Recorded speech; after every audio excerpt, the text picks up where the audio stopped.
혹시 전작주의라는 말을 들어보셨을까요? 전작이란 한 작가의 모든 작품을 다 읽는다는 뜻입니다. 책을 좋아하는 독자, 특히 문학을 사랑하는 독자들 사이에서 널리 쓰이는 용어입니다. 어떤 시인이나 소설가의 천여작부터 현재작까지를 모두 읽어내는 거죠. 그러면서 뿌듯함과 성취감을 느끼기도 하는데요. 저에게도 전작주의 작가가 있습니다. 바로 브라질 소설가 파울로 코엘료입니다. 코엘료의 모든 작품을 다 읽었습니다. 그래서 오늘은 파울로 코엘료의 대표작들을 간략하게 소개해보는 시간을 갖도록 해보겠습니다. 제가 코엘료를 처음 만난 소설은 바로 신의 여성성을 탐구한 포르토벨로의 마녀라는 장편소설입니다. 아테나라는 여주인공이 있습니다. 소설은 그녀를 둘러싼 사람들의 증언의 형식으로 쓰였습니다. 아테나의 삶은 그로테스크합니다. 춤을 추고 글을 쓰면서 자신의 공백을 발견하고 또 그것을 채워나가는데요. 소설의 중반부터는 마녀로서 본격적인 아테나의 신성이 발현됩니다. 아테나의 인성과 아야 소피아라는 신성이 그녀 안에 공존하게 됩니다. 그때부터 비범한 능력을 발휘하는데요. 제자를 만들고 사람들을 불러 모으기 시작합니다. 기존 종교, 즉 기독교의 전통과 규범에 얽매이지 말 것을 주장하며 극도의 이단성을 발산합니다. 이러한 아테나의 행동은 사람들로 하여금 환호와 분노를 동시에 불러일으킵니다. 기존의 것, 누구도 건드리지 못했던 것, 금기나 진리라고 여겼던 것에 대해 아테나는 도전합니다. 그리고 끝내 아테나는 자신의 수제자 엔드리아에게 자신의 사명을 넘기고 죽습니다.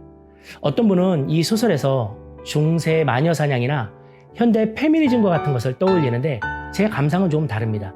저는 작가 코엘료가 여성성을 탐구하는 과정에서 사랑과 자비라는 있는 그대로의 신성을 묘사한 것으로 읽었습니다. 파울로 코엘료가 신을 탐구하고 사랑을 천착하는 묘사는 감미롭습니다.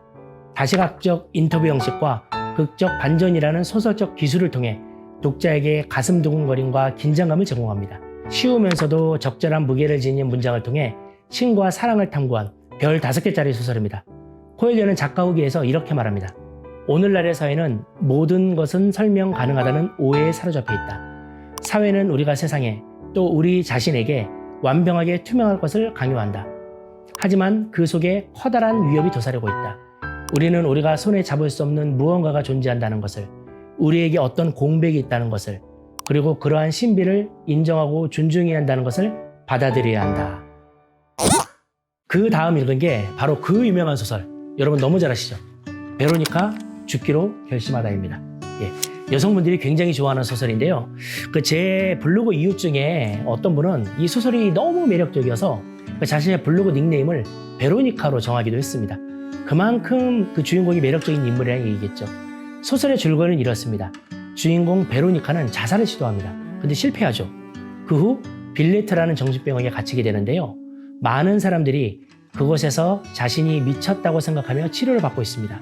그러던 중에 베로니카가 정신병원에 들어오게 되는 겁니다. 그러면서 큰 변화가 일어나요.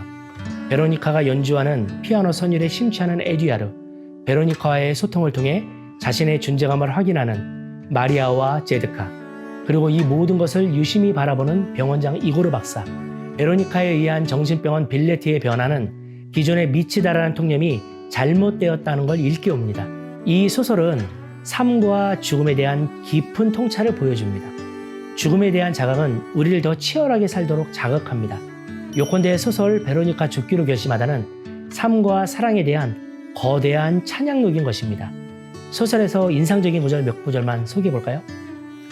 186페이지입니다. 나 이제 사랑에 빠질 수 있을 것 같아. 내가 가진 모든 것을 너에게 줄 수 있을 것 같아. 네가 나에게 요구하는 것은 몇 곡의 음악뿐이야.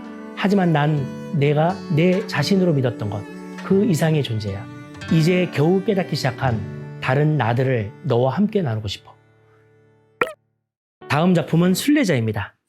너무 유명하죠. 이 책은 코엘료의 데뷔작입니다. 소설이 아닌 에세이인데요. 보통 순례자의 길이라 하면 프랑스 생장 피도페리에서 스페인 산티아고 데 콤포스텔라까지 약 800km에 달하는 대장정의 길입니다. 보통 40일이 걸린다고 합니다. 많은 사람이 도전했다가 실패하는 길이기도 하는데요. 순례자는 작가 코엘료가 이 순례의 길을 직접 걷고 경험한 걸 토대로 집필한 에세이입니다. 한 인간이 기적 같은 신비의 경험을 통해 변화해가는 과정이 아름답게 고백되었습니다. 이 책이 출간된 후 스스로 순례자가 되기 위해 떠나는 그 스페인 여행이 아주 세계적인 인기를 끌기도 했습니다. 그 여파에 힘입어 유네스코 세계문화유산에 지정되기도 했죠. 코엘료는 자신의 멘토 페트로스로부터 아가페의 두 가지 모형을 배웁니다. 보통 아가페라고 하면 무조건적인 사랑을 말하는데요. 페트로스는 인간이 행사할 수 있는 또 다른 아가페가 하나 있다고 말하는데요. 그것이 바로 열정입니다. 열정은 하나의 생각이나 대상을 향한 아가페다. 소설의 명문장인데요. 열정이 아가페라니. 당시 이 책을 읽으면서 뭔가 큰 울림이 제 안에 있었어요. 열정이 아가페라는 것의 의미는 이런 겁니다. 마음 깊은 곳으로부터 진심으로 무언가를 사랑하고 믿게 되면 자신이 세상에 누군가를 더 강하게 느끼게 되고 또 그 어떤 것도 자기 신념을 깨트리지 못할 거라는 확신에 차 평온을 맛보게 된다는 겁니다. 또한 이런 특별한 힘은 적절한 순간에 옳은 결정을 내릴 수 있게 해주는데요. 아름답고 정제된 열정을 갖고 있는 사람들로부터 찬란한 빛이 발산되는 이유가 바로 여기에 있습니다. 열정적으로 사시기 바랍니다. 이 외에도 코엘료의 작품은 많습니다. 피에트라 강가에서 나는 울었네도 훌륭한 소설입니다. 사랑한다는 것은 타인과 일치하는 것이고 상대방 속에서 신의 불꽃을 발견하는 일이다 라는 멋진 메시지로 사랑과 기적을 웅변합니다. 코엘료의 모든 소설이 그러하듯이 개인의 사랑과 삶, 자아를 탐구하며 결국 신으로까지 나아갑니다. 브리다는 마법을 소재로 신과 사랑에 대해 말합니다. 브리다에게 마법을 가르치는 두 마스터는 마법을 눈에 보이는 세계에서 눈에 보이지 않는 세계로 건너가게 하는 다리로 정의합니다. 이는 결국 사랑을 의미하는 건데요. 서로 다른 차원을 연결하는 힘이자 자기 자신의 내면을 성취하게 하는 그 근원적인 깨달음이자 세계를 올바르고 직선적으로 관찰할 수 있는 지혜의 광의가 바로 사랑이다라는 깨달음을 주는 소설입니다. 악마 미스 프랭도 흥미롭습니다. 부와 권력이라는 관점에서 선과 악을 탐구했는데요. 피에트라 강가에서 나는 울었네, 베로니카 죽기로 결심하다와 함께 그리고 7번째 날 3부작의 시리즈를 완결하는 작품입니다. 코엘료의 문학세계를 이해하는데 반드시 읽어야 하는 소설이기도 합니다.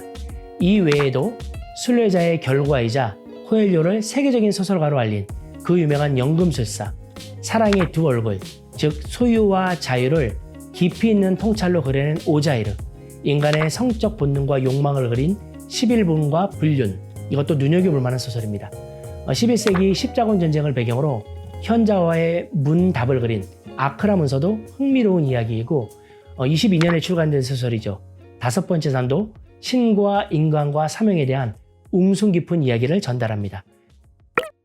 파울로 코엘료의 작품을 전체적으로 소개해드렸는데요. 바쁘고 지친 삶에 잠시 여유를 가지시고 파울로 코엘료의 소설을 한 권 탐독해 보시는 건 어떨까요? 언제나 즐거운 책 읽기 하시고요. 지금까지 다윗의 서재였습니다. 구독과 좋아요 부탁드리겠습니다. 감사합니다.